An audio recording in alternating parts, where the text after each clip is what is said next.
हाँ, तो ये फंक्शन तो था, क्यों? क्योंकि हर एक एलिमेंट के लिए यूनिक इमेज है। अच्छा, वन वन क्यों नहीं है?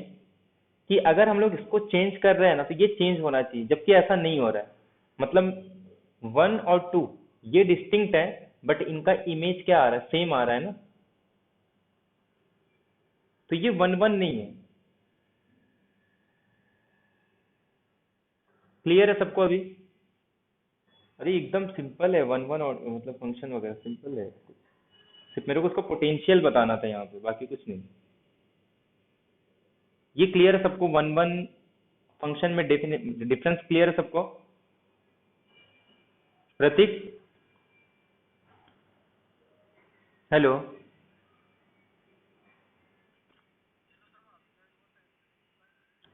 हाँ ठीक। पहले फंक्शन का डेफिनेशन फिर से रिपीट कर रहा हूँ। Every element of domain has a unique image in codomain. ये डेफिनेशन है। मैं जितने भी एलिमेंट ले रहा हूँ सबके पास इमेज है, और सबके पास एक ही इमेज आ रहे हैं ना। जैसे 1 के पास एक इमेज है ए, 2 के पास भी एक ही इमेज है ए, 3 के पास भी सिर्फ एक इमेज आ रहा है। ऐसा नहीं हो रहा है कि 1 के पास एक इमेज 2 भी है और 1 के पास एक इमेज 3, ऐसा तो कुछ नहीं हो रहा है। हर एक के पास एक ही इमेज आ रहा है। तो ये फंक्शन है। क्लियर है ये फंक्शन का definition? Every element of A has a unique image in B. Clear है प्रतीक? और वन वन का डेफिनेशन क्या है? कि distinct element of domain has a distinct image in codomain. मतलब ये है कि अगर मैं यहाँ पे चेंज कर रहा हूँ ना, तो यहाँ पे भी चेंज होना चाहिए। द चेंज इन डोमेन, तो जो उसका रिजल्टेंट कोडोमेन आएगा वहां पे भी चेंज होना चाहिए। बट यहाँ पे ऐसा नहीं हो रहा है। मैं 1 और 2 को तो चेंज कर दिया, बट इसके इमेज में चेंजेस नहीं आ रहा है, ये वही आ रहा है। तो therefore this is not a one one function. अब क्लियर है कि distinct element in a domain has a distinct image in a codomain. अब डिफरेंस क्लियर है दोनों में? हम्म। और ऑन टू का डेफिनेशन क्या है इसमें? कि हर एक एलिमेंट के लिए क्या आना चाहिए? प्री इमेज आना चाहिए। बस 1 के लिए प्री इमेज है, बी के पास भी प्री इमेज है, ये ऑन टू हो गया बस। पहले तो ये पहले सबसे पहले फंक्शन चेक करो, फंक्शन में कहीं प्रॉब्लम नहीं आ रहा है ना? स्क्रीन विजिबल नहीं है सबको? हेलो?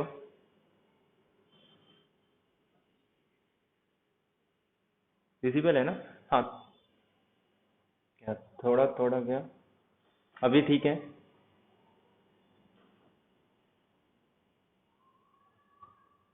अरे अभी ठीक है? हाँ। तो ऑन टू का सिर्फ इतना डेफिनेशन होता है कि को डोमेन के लिए प्री इमेज होना चाहिए। मतलब यहाँ का ऐसा कोई भी एलिमेंट छूटना नहीं चाहिए। मतलब ऐसा नहीं हो कि उसके पास प्री इमेज ना हो, उसको बोलते हैं को डोमेन। जैसे अगर मैं यहाँ पे कोई एक एलिमेंट ऐड कर दूं, तो ये अब क्या नहीं होगा? ऑन टू फंक्शन नहीं होगा। बट इसको बना सकते हैं हम। कैसे? 2 को यहाँ पे भेज दो, अब ये ऑन टू हो गया। लेकिन अगर मैं और एक एलिमेंट ऐड कर दूं, डी, अब ये ऑन टू नहीं होगा। सपोज एक काम करता हूँ, मैं ये 3 को यहाँ भेज देता हूँ, तो दिक्कत क्या हो गया इसमें? कि जैसे मैं 3 को डी पे भेज दे रहा हूँ, तो बी के पास नहीं है। एक काम करता हूँ, बी को 2 पे भेज देता हूँ। तो प्रॉब्लम क्या आ रहा है? कि 2 के पास बी भी इमेज आ रहा है, और 2 के पास सी भी इमेज आ रहा है। तो ये फंक्शन नहीं है। फंक्शन का डेफिनेशन क्या है? कि हर एलिमेंट के पास यूनिक इमेज होना चाहिए। बट ऐसा नहीं हो रहा है। एफ 2 के पास कितने इमेज जा रहे हैं? एक तो बी भी आ रहा है और सी भी आ रहा है। तो जब भी ऐसा डायग्राम बनता है, उसको फंक्शन नहीं बोलते। ये क्लियर है सबको? डेफिनेशन क्लियर है ना? वन वन ऑन टू, और दोनों रहेंगे तो उसको बाइजेक्टिव बोलते हैं।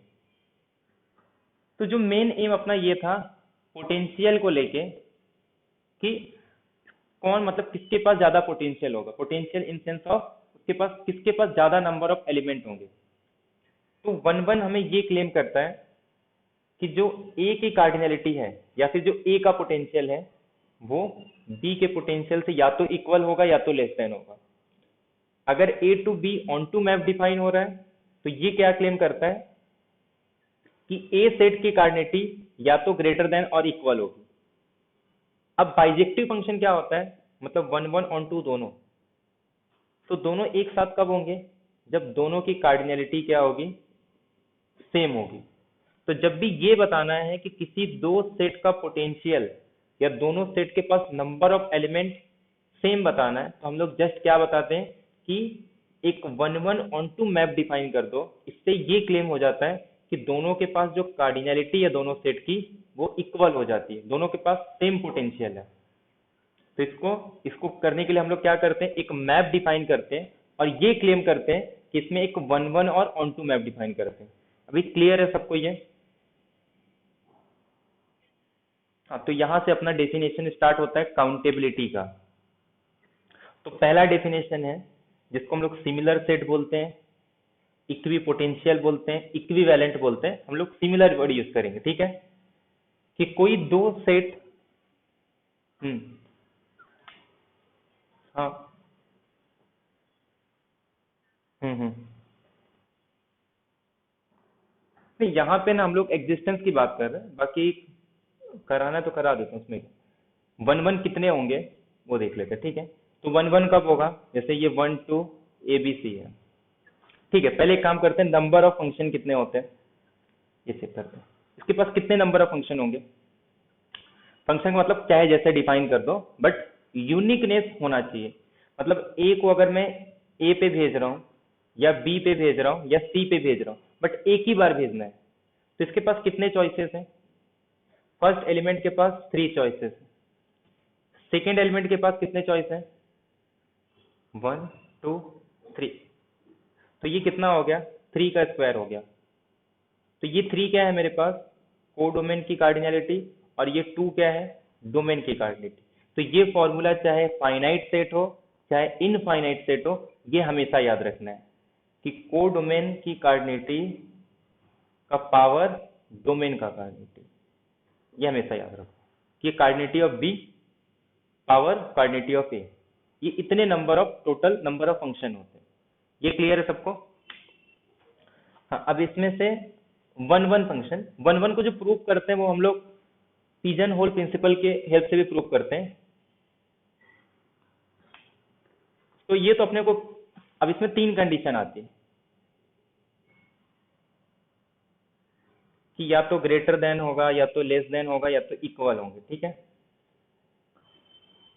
सपोज ए की कार्डिनलिटी बी के कार्डिनलिटी से ग्रेटर है, तो कितने 1-1 फंक्शन होंगे? 0। अब सपोज एक एग्जांपल लेते हैं 1-2-3 और यहाँ पे ले लेते हैं ABCD। इसके पास कितने चॉइसेस हैं? ये फर्स्ट एलिमेंट के पास कितने चॉइस हैं? 1-2-3-4।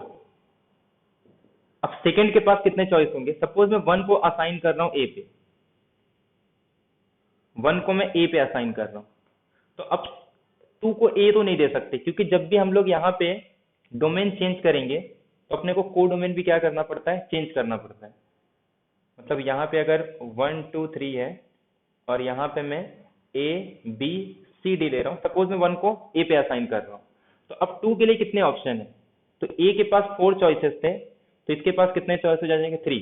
तो मैं एक काम करता हूँ, 2 को बी पे असाइन कर रहा हूँ, तो इसके पास चॉइस कितने थे? 3। 3 के पास कितने चॉइस होंगे? 2 चॉइस होंगे ना। तो अगर मैं इसको कंप्लीट करूं तो मैं इसको कैसे लिख सकता हूँ? यहाँ पे 1 कर रहा हूँ, यहाँ पे 1 कर रहा हूँ, तो इसको मैं ऐसे लिख सकता हूँ 4 फैक्टोरियल या 4 माइनस 3 फैक्टोरियल, ऐसे लिख सकता हूँ। 1 को ऐसे लिख सकते हैं ना, 4 माइनस 3। तो या फिर इन जनरल भी देखो, ये 4-3-2 ये है क्या एक्चुअल में? परम्यूटेशन। तो जब भी इसकी कार्डिनलिटी n होगी, इसकी कार्डिनलिटी m होगी, तो टोटल नंबर ऑफ जो 1-1 फंक्शन होते हैं वो MPR आते हैं। मतलब m factorial upon m minus n factorial. ये क्लियर है सबको? तो इतने नंबर ऑफ हम लोग क्या फंक्शन डिफाइन कर सकते हैं? 1-1 फंक्शन डिफाइन करते हैं। तो MPN या m factorial upon m minus n, या फिर उसको m माइनस 1 से लेके m माइनस r प्लस 1 भी लिख सकते हैं। तो ये तो हो गया अपने पास 1-1 जब a की पोटेंशियल b के पोटेंशियल से कम होगी। सपोज इक्वल हो जाएगा तो 1-2-3 और ए बी सी दोनों के पास सेम है, तो ए के पास कितने पॉसिबिलिटी यहाँ पे 3 है, तो 3, तो मैं फर्स्ट के लिए कितने पॉसिबिलिटी होगी 3, सेकेंड के लिए कितने पॉसिबल है 2, तो मैं बी पे असाइन कर रहा हूँ, 3 के लिए कितना रहेगा 1, तो ऐसे 4 रहेंगे तो 4 3 2 1, ऐसे अगर 5 रहेगा तो 5 into 3 into 2 into 5 into 4 into 3 into 2, मतलब n फैक्टोरियल आता है। तो अगर नंबर ऑफ एलिमेंट सेम होते हैं तो total number of one one function कितने होंगे n फैक्टोरियल। ये क्लियर है? हाँ, अभी ऑन टू फंक्शन वो थोड़ा याद रखो, बाकी इसके लिए बहुत कुछ पता होना चाहिए, मतलब 2 3 के लिए तो बता सकते हैं हम लोग, बट इन जनरल जो उसका फॉर्मूला है उसके लिए मल्टी नोमियल वगैरह पता होना चाहिए, तभी हम लोग उसके लिए डिफाइन कर सकते हैं, ऐसे डायरेक्ट हम लोग उसको डिफाइन नहीं कर सकते।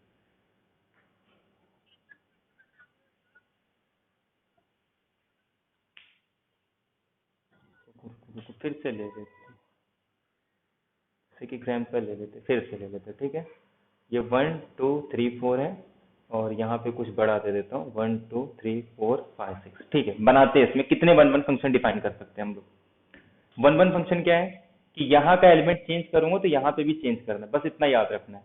तो इसके पास, इसके लिए कितने पॉसिबल वे है अपने पास टोटल, मैं 1 को कहीं पे भी असाइन कर सकता हूँ ना। सपोज मैं 1 को 6 पे असाइन कर रहा हूँ, पॉसिबिलिटी कितनी थी 1 के लिए 6, ये क्लियर है।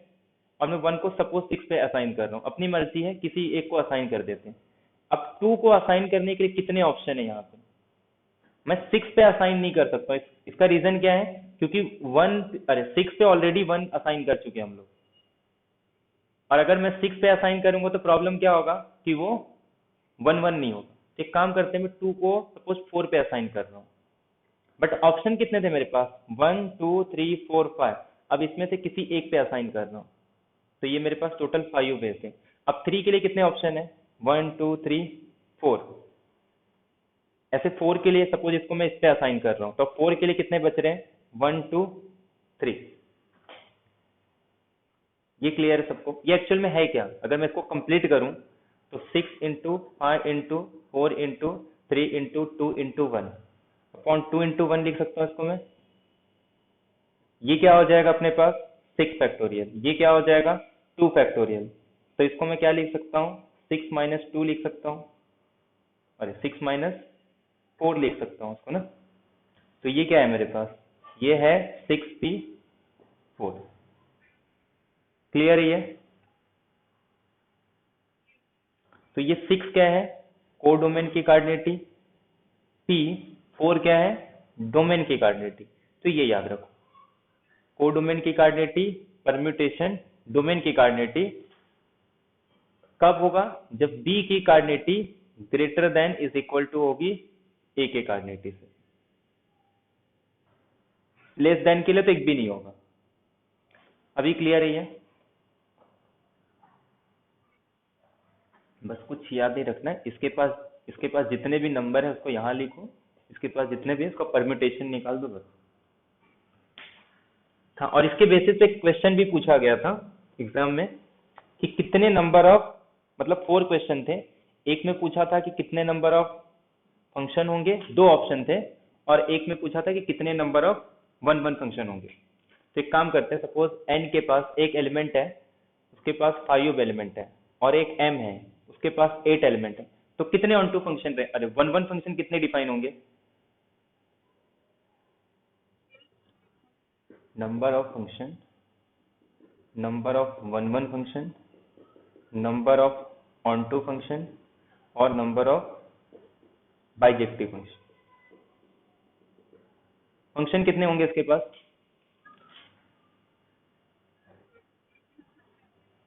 8 रेस टू 5। वन वन कितने होंगे 5 3 8 नहीं होता, 8 8 3 5 होता है। हाँ, ऑन टू कितने होंगे,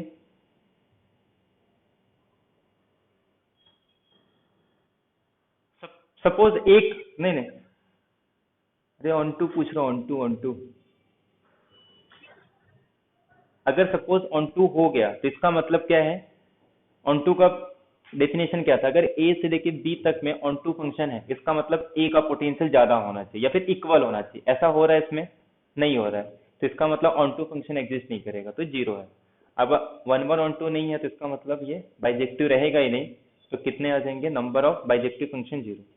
क्लियर है? ये टाइप के भी क्वेश्चन आते, पूछा गया एग्जाम में। तो वन वन इसमें तो कोई डाउट नहीं है ना किसी को?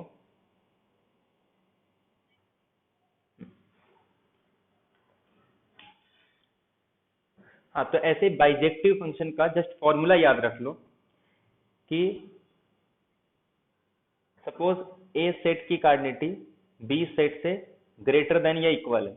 इक्वल होगा तब तो कोई दिक्कत नहीं है, तब तो कितने आएंगे, एन फैक्टोरियल। प्रॉब्लम कब होता है, जब वो ग्रेटर देन आता है।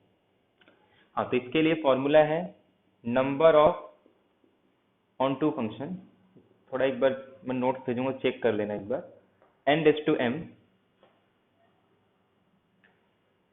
Upon summation minus one raise to, यहाँ पे एन रेस टू एम होगा, तो फिर यहाँ पे r plus one, r is going from zero to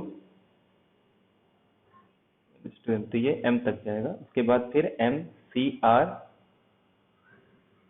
और n minus r raise to M. ये फॉर्मूला याद रखो,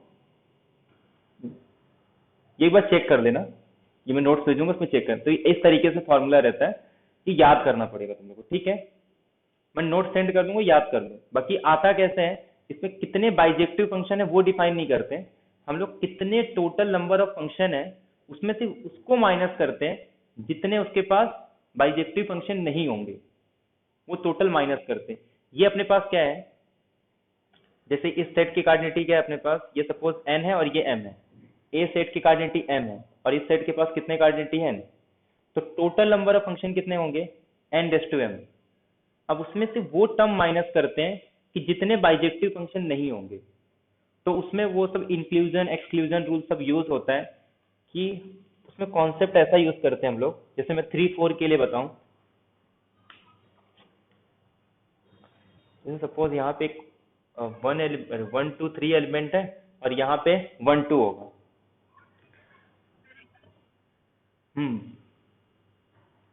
हेलो,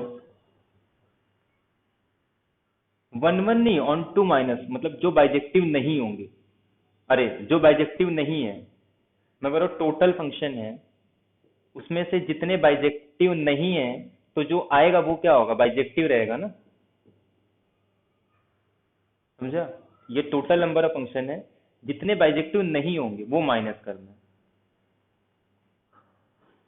हाँ, तो जैसे भी ये फंक्शन है, ठीक है, अब इसमें से बाइजेक्टिव निकालना है, तो बाइजेक्टिव नहीं होंगे ऐसे कौन सा होगा, जब सारे के सारे एलिमेंट मेरे इस पे चले जाएंगे ना, ये बाइजेक्टिव नहीं है ना।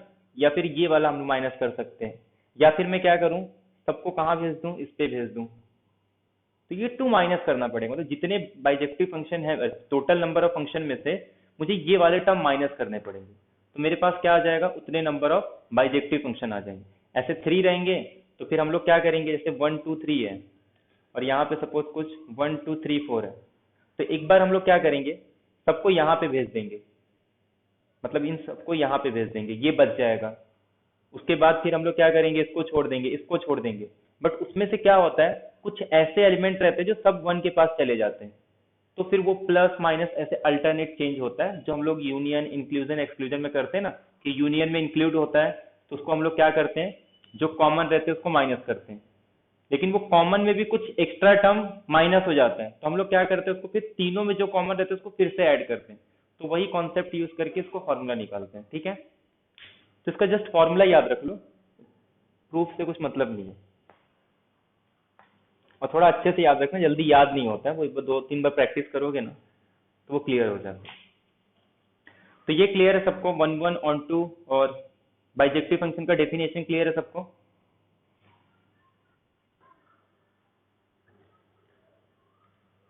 तो अब दो सेट है ए एंड बी, दोनों सेट के पास सेम पोटेंशियल है, या फिर हम लोग इसको क्या बोलते हैं, कार्डिनैलिटी। एक्चुअली मैथमेटिक्स में किसी दो सेट के पास सेम नंबर ऑफ एलिमेंट है तो उसको जो टर्म यूज करते हैं हम लोग क्या बोलते हैं उसको, कि उसकी कार्डिनलिटी कितनी है। और जो नंबर आता है उसको हम लोग क्या बोलते हैं, कार्डिनल नंबर। उसको हम लोग क्या बोलते हैं कि उसका जो नंबर है, जैसे कार्डिनल 2 कार्डिनल 3 कार्डिनल, ऐसे जैसे किसी सेट के पास नंबर ऑफ एलिमेंट 2 है तो इसका मतलब क्या है, इसकी कार्डिनलिटी 2 है और 2 इज अ कार्डिनल नंबर। तो अगर किसी दो सेट की कार्डिनलिटी अगर इक्वल है तो हम लोग क्या बोलते हैं, ये दोनों सेट क्या है, आपस में इक्विवेलेंट है या फिर सिमिलर है, इक्वी पोटेंशियल है, न्यूमेरिकली इक्वल है। तो ये सब कुछ टर्म जो अलग अलग ऑथर्स यूज करते हैं, तो हम लोग यूज करेंगे कि A and B are similar या इक्विवेलेंट यूज करेंगे। अब कब सेम होंगे, जब दोनों की कार्डिनलिटी सेम होगी। और दोनों की कार्डिनलिटी कब सेम होती है, जब ए और बी के बीच में एक कैसा मैप डिफाइन हो जाए, 1 1 एंड ऑन 2। तो ये तभी पॉसिबल है जब दोनों के पास सेम नंबर ऑफ एलिमेंट होंगे। ये क्लियर है सबको अभी?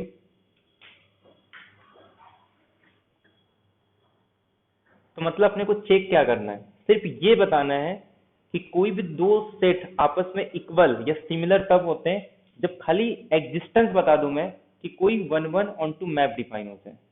बट हम लोग डायरेक्ट नहीं यूज कर पाते, इसमें हम लोग कुछ फैक्ट यूज करते हैं। जैसे कुछ इंटरेस्टिंग स्टोरी है, एक है स्टोन गोट थ्योरम।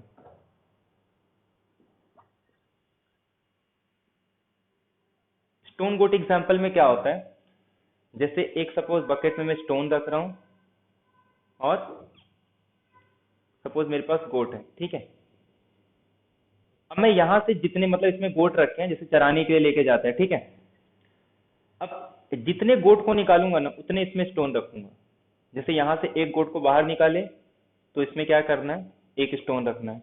जैसे सेकेंड गोट को निकालूंगा, यहाँ पे एक फिर से क्या करना है, एक स्टोन रखना है। यहाँ पे मैं थर्ड निकालूंगा तो यहाँ पे फिर से एक स्टोन रखना है। फोर्थ निकालूंगा फिर से यहाँ पे स्टोन रखूंगा। और जब मैं रिटर्न आऊंगा ना, तब क्या करूंगा, एक गोट को अंदर डालूंगा, इसको फिर से रिटर्न, दूसरे को डालूंगा, फिर यहाँ पे रिटर्न, फिर थर्ड, फिर रिटर्न, फोर्थ, फिर रिटर्न। सपोज ऐसा हो गया कि यहाँ पे गोट जितने हैं, लेकिन यहाँ पे अगर सपोज कोई स्टोन बच गया, इसका मतलब क्या है, हम लोग स्टार्टिंग में क्या किए थे, जितने गोट को बाहर निकाले थे उतने स्टोन को हम लोग क्या किए थे, पॉकेट के अंदर रखे थे, ठीक है। लेकिन रिटर्न जब हम लोग आ रहे हैं तो प्रॉब्लम क्या हो रहा है कि जितने गोट अंदर आ गए फिर भी स्टोन बच गया। इसका मतलब क्या है कि एक गोट हमारा छूट गया। और सपोज ऐसा हो गया कि स्टोन खत्म हो गया और गोट फिर भी बचे, इसका मतलब क्या है कि किसी और का गोट उठा के हम लोग लेके आए। तो ये इसका मतलब होता है, मतलब दोनों सेम नहीं है। इन जनरल मतलब क्या है कि जितने नंबर ऑफ स्टोन है उतने नंबर ऑफ गोट नहीं है। तो दोनों के पास सेम नंबर ऑफ एलिमेंट के लिए हम लोग इसका यूज करते हैं। तो इसको बोलते हैं 1 to 1 करस्पॉन्डेंस। किसी दो सेट के बीच में 1 1 ऑन टू मैप तब डिफाइन होता है जब उसके हर एक एलिमेंट के लिए एक 1 to 1 करस्पॉन्डेंस बन जाए। अब वो किसके साथ करस्पॉन्डेंस है इससे मतलब नहीं है, बट अपने को जस्ट क्या करना है, किसी भी एलिमेंट के साथ क्या होना चाहिए, उसका 1 1 ऑन टू मैप बनना चाहिए, मतलब 1 to 1 करस्पॉन्डेंस होना चाहिए। और इसका इंपॉर्टेंस बहुत है, चाहे हम लोग ग्रुप थ्योरी डिस्कस करते हैं, जो उसमें आइसोमॉर्फिज्म पढ़ते हैं ना, वहां पे भी यही होता है। हम लोग पहले क्या डिफाइन करते हैं, 1 1 ऑन टू मैप। उससे होता ये है कि यहाँ पे दो अलग अलग चीजें हैं, इसके पास जितने भी चीजें हैं ना वो यहाँ पे है। अब वो डिस्टेंस मेंटेन हो जाए तो वो होमोमॉर्फिज्म हो जाता है। होमोमॉर्फिज्म में उसका अलग अलग प्रॉपर्टी होती है कि इसमें बहुत को मतलब होमोमॉर्फिक मतलब इसका जस्ट इमेज होता है। अब जितने एलिमेंट यहाँ है उतने एलिमेंट यहाँ हो गए तो सारी चीजें सेम हो जाती है। तो आइसोमॉर्फिज्म में इसका बहुत रोल रहता है। जब हम लोग 1 1 ऑन 2 पढ़ते हैं, हम लोग किसी भी चीज को मैप कर सकते हैं। मतलब एक ऐसा सेट जिसके पास n एलिमेंट है और एक दूसरा सेट अगर जिसके पास n एलिमेंट है, तो इसके हर एक एलिमेंट के लिए यहाँ पे हम लोग क्या कर सकते हैं, 1 to 1 करस्पॉन्डेंस बना सकते हैं। अब वो कौन किस पे मैप हो रहा है ये इससे मतलब नहीं है, बट इसके हर एक एलिमेंट के लिए हम लोग क्या कर सकते हैं, यहाँ पे एक एलिमेंट मैप करा सकते हैं। लोग क्या वो 1 1 ऑन 2 मतलब समझा नहीं मैं।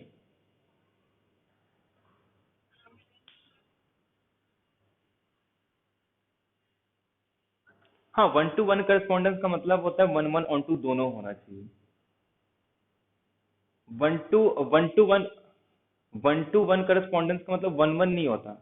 अगर किसी दो सेट के बीच में 1-1 मैप एग्जिस्ट हो रहा है, इसका मतलब उसके हर एक एलिमेंट के बीच में क्या है, क्या बोलते हैं, 1-1 करस्पॉन्डेंस इसको बोलते हैं। 1-1 करस्पॉन्डेंस मतलब बाइजेक्टिव मैप, ठीक है।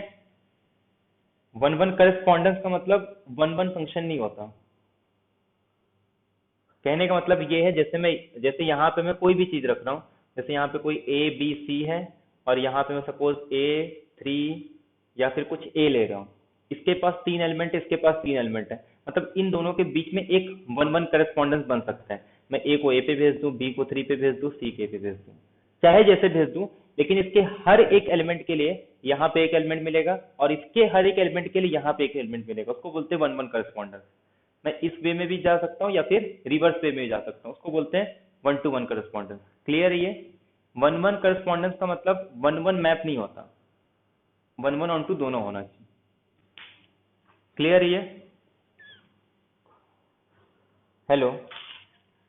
तो ये चीजें फाइनाइट में दिक्कत नहीं आती, प्रॉब्लम कब होता है जब हम लोग इनफाइनाइट सेट पढ़ते हैं, तो वहां पे अपने को इसका बहुत यूज करना पड़ता है। उसके पहले एक पैराडॉक्स और है जिसको हम लोग बोलते हैं Hilbert paradox of grand hotel, ठीक है।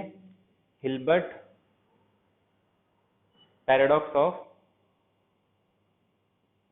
इस कॉन्सेप्ट का यूज करते हैं हम लोग। तो हिल्बर्ट ने जो ये जो पैराडॉक्स यूज किया था, इसके कॉन्सेप्ट का यूज करके हम लोग डायग्रामेटिक मतलब डायग्राम के यूज से हम लोग बहुत सारी चीजें प्रूव करते हैं। क्योंकि किसी दो सेट के बीच में ना हमेशा फंक्शन फाइंड आउट करना कि वो 1-1 है, ये डिफिकल्ट हो जाता है। मतलब कोई भी दो सेट दे दें, अब जरूरी नहीं कि उसके लिए हमेशा एक 1-1 मैप मिल जाएगा। और सपोज मैप डिफाइन भी कर दिए ना, तो उसको प्रूव करना बहुत डिफिकल्ट हो जाता है कि वो मैप 1-1 है या नहीं। 1-1 तो फिर भी प्रूव हो जाता है, लेकिन ऑन टू जनरली प्रूव नहीं होता। ऑन टू प्रूव करना बहुत डिफिकल्ट टास्क है। किसी फंक्शन का सबसे डिफिकल्ट टास्क यही होता है कि ऑन टू प्रूव करना। 1-1 तो हो जाता है, लेकिन ऑन टू प्रूफ नहीं होता जब तक कि वो स्टैंडर्ड एग्जाम्पल ना हो। तो हिल्बर्ट पैराडॉक्स क्या कहता है, एक इनफाइनाइट मतलब एक होटल है जिसमें इनफाइनाइट रूम्स है, और कंडीशन ये है कि इसमें सारे रूम फुल है। मतलब इसमें से ऐसा एक भी रूम नहीं है जो एम्प्टी होगा, मतलब हर एक रूम में एक मेंबर है, मतलब सारे फुल है, ठीक है। अब सपोज एक नया गेस्ट आता है, और हिल्बर्ट को क्या करना है, इसके अंदर उसको रूम देना है, मतलब देना ही है। तो अब वो क्या कॉन्सेप्ट यूज करेगा।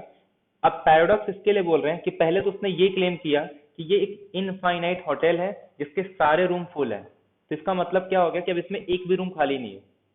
बट एक नया गेस्ट आता है, सपोज ये मेरे पास रूम नंबर 1 2 3 4 है, और ये सपोज इसमें मेंबर है M1 M2 M3 M4। अब ये कहाँ एंड हो रहा है पता नहीं, क्योंकि इनफाइनाइट रूम है। अब एक नया मेंबर आ गया N1, अब इसमें क्या करना है, इसको एक रूम देना है।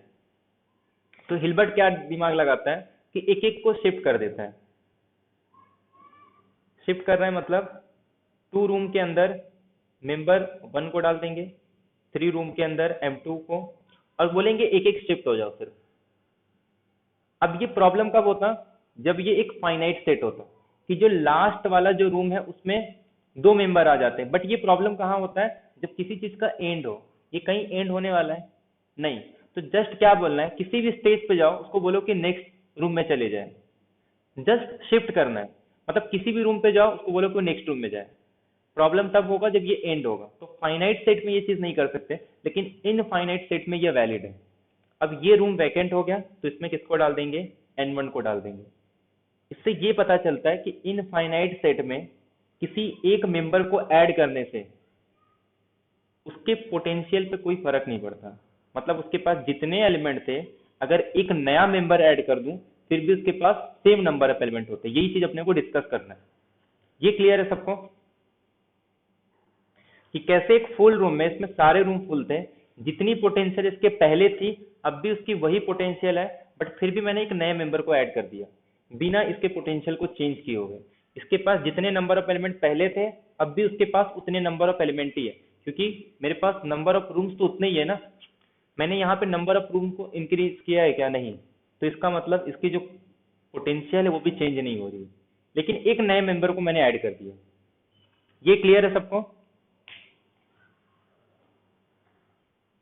अब ऐसे अगर टू टू मेंबर आएंगे तो दो दो पे शिफ्ट कर देंगे, इसको बोलेंगे फोर्थ पे जाने को, इसको बोलेंगे थर्ड पे, ऐसे थर्ड वाला फिफ्थ पे जाएगा, फोर्थ वाला सिक्स पे जाएगा, और यहाँ पे N1 N2 को कर देंगे। ऐसे अगर कुछ फाइनाइट मेंबर्स आ गए तो क्या बोलेंगे हम लोग कि फाइनाइट के बाद शिफ्ट हो जाओ एक एक करके, जैसे हम लोग क्लास में करते हैं ना, एक एक शिफ्ट हो जाओ। बट दिक्कत कब होती है? जब वहां पे फुल रहेगा। जब वैकेंट है तब तो ठीक है, लेकिन अगर फुल होगा तो शिफ्ट नहीं कर पाते। लेकिन इसमें ये दिक्कत नहीं आ रही क्योंकि देयर इज नो लास्ट, इसमें कोई लास्ट नहीं है, तो शिफ्ट करते जाओ, चाहे जितना शिफ्ट करना है शिफ्ट कर सकते हैं। तो इसका मतलब क्या है, इसमें अगर मैं फाइनाइट मेंबर भी आ गए तब भी मैं शिफ्ट कर सकता हूँ। दिक्कत कब आएगी? जब इसमें इनफाइनाइट मेंबर को ऐड करना है। तो अब इसमें अलग लॉजिक लगाते हैं। अब सपोज ये होटल में कितने पर्सन थे? इनफाइनाइट है, मतलब सारे रूम फुल है और हर एक में एक एक मेंबर ऑलरेडी है। और मेरे पास अब न्यू मेंबर कितने आ गए? इनफाइनाइट आ गए, मतलब इनफाइनाइट मेंबर आ गए, ठीक है। अब इनको मुझे यहाँ पे शिफ्ट करना है, तो क्या करते हैं? 1 2 3 4 5। मेंबर 1 को बोलेंगे सेकेंड रूम में चले जाए, मेंबर 2 को बोलेंगे कि फोर्थ रूम में चले जाए, मेंबर 3 को बोलेंगे कि वो सिक्स रूम में। मतलब क्या हो रहा है कि हर मेंबर को बोलेंगे कि इवन पोजीशन पे चले जाए, मतलब इवन नंबर वाले रूम में चले जाए। अब ये रहा है कि ये जो ऑड वाले पर्सन है वो खाली होगा, तो हम लोग क्या करेंगे? यहाँ पे N1 को भेज देंगे, यहाँ पे N2 को भेज देंगे, यहाँ पे N3, मतलब ये न्यू मेंबर ऐड हो गया। तो ऐसे जितने भी ऑड प्लेस है, अब ये भी एंड नहीं होगा, ये भी एंड नहीं है, जितने भी आएंगे सबको ऑड प्लेस पे डाल दो। तो मतलब इनफाइनाइट मेंबर को ऐड करने पे भी कुछ फर्क नहीं पड़ रहा है। मतलब इस इनफाइनाइट सेट में जब मैं कुछ इनफाइनाइट नंबर को ऐड कर रहा हूँ फिर भी इसकी पोटेंशियल पे कोई इफेक्ट नहीं हो रहा है। ये क्लियर है सबको? तो इसी कॉन्सेप्ट का यूज करते हैं हम लोग प्रूव करने के लिए कि इनफाइनाइट सेट में कुछ फाइनाइट एलिमेंट डाल के भी, इनफाइनाइट एलिमेंट डाल के भी कोई इफेक्ट नहीं होता। हम लोग डिस्कस करेंगे कि इनफाइनाइट में भी काउंटेबल अनकाउंटेबल होते हैं, बट ये चीजें क्लियर है।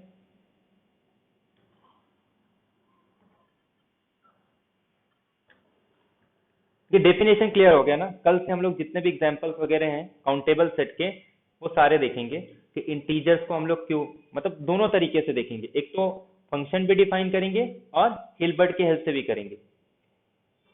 यहां तक क्लियर है सबको? हाँ, तो आज हम लोग क्या क्या डिस्कस किए? एक तो सेट का डेफिनेशन देखें, फंक्शन 1 1 और 2, और उसके बाद इक्विवेलेंट सेट क्या होता है, और दो पैराडॉक्स देखे जिसके हेल्प से हम लोग आगे प्रूव करेंगे।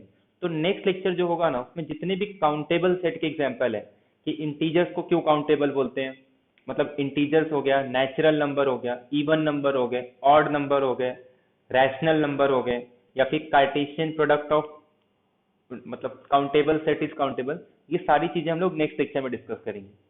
एक तो हिल्बर्ट की हेल्प से भी करेंगे और दूसरा 1 1 on 2 फंक्शन भी डिफाइन करेंगे, मतलब जिसमें पॉसिबल है उसमें डिफाइन करेंगे हम लोग। यहाँ तक क्लियर है सबको? कुछ डाउट है इसमें? हम्म।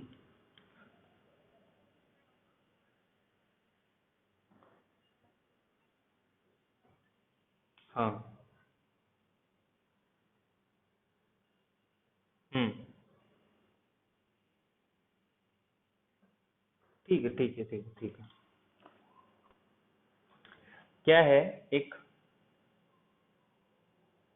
होटल है जिसमें इनफाइनाइट रूम्स है, ठीक है।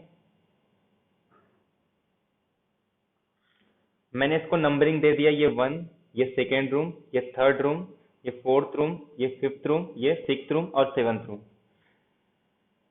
इसमें मान लेता हूँ M1 पर्सन है, इसमें M2 पर्सन है, इसमें M3 पर्सन है, इसमें M4, इसमें M5, इसमें M6, इसमें M7, ठीक है। और ये सारे होटल जितने हैं सब फुल है, ऐसे इनफाइनाइट सब फुल है, ठीक है। अब क्या आते हैं, नए गेस्ट आते हैं N1 N2, मतलब ये न्यू मेंबर है और ये कितने हैं? इनफाइनाइट है। अब मुझे क्या करना है, इनमें सबको रूम देना है। तो मैं क्या करूंगा, ये जो M1 मेंबर है ना इसको बोलूंगा ये 2 पे चले जाए, मतलब यहाँ पे ये आ जाएगा, ये खाली हो गया ना, ठीक है, मतलब ये मेरा वैकेंट हो गया, ये बचा है अपने पास। M2 को बोलूंगा ये फोर्थ पे चले जाए, ठीक है, मतलब ये वैकेंट हो गया। अब M3 को बोलूंगा ये 6 पे चले जाए, ये वैकेंट हो गया। M4 को बोलूंगा ये 8 पे चले जाए, ठीक है। ऐसे फिफ्थ वाले को कहाँ भेजूंगा? 10th रूम में। सिक्स वाले को कहाँ भेजेंगे? 12th रूम में। सेवन्थ वाले को कहाँ भेजेंगे? 14th रूम में। इससे हो क्या रहा है कि जो ऑड वाले रूम है ना वो खाली हो गए, ठीक है। अब इस N1 को, लेकिन ये एंड तो नहीं होगा ना, क्योंकि इवन प्लेस कितने में, इवन नंबर ऑफ रूम्स कितने? इनफाइनाइट है। अगर ये इनफाइनाइट है, ये भी इनफाइनाइट है, तो मैं इनको एडजस्ट कर सकता हूँ। हर एक को बोलूंगा, जहां पे भी जाऊंगा उसको बोलूंगा कि एक शिफ्ट हो जा, मतलब इवन प्लेस पे चले जा। अब ऑड वाले प्लेस सारे खाली हो गए, मतलब 1 3 5 7 9 11 13 15 सब वैकेंट है। मैं N1 को कहाँ भेजूंगा? 1 पे। N2 को कहाँ भेजूंगा? 3 पे। N3 को N5 पे। N4 को N7 पे। N5 को N9 पे।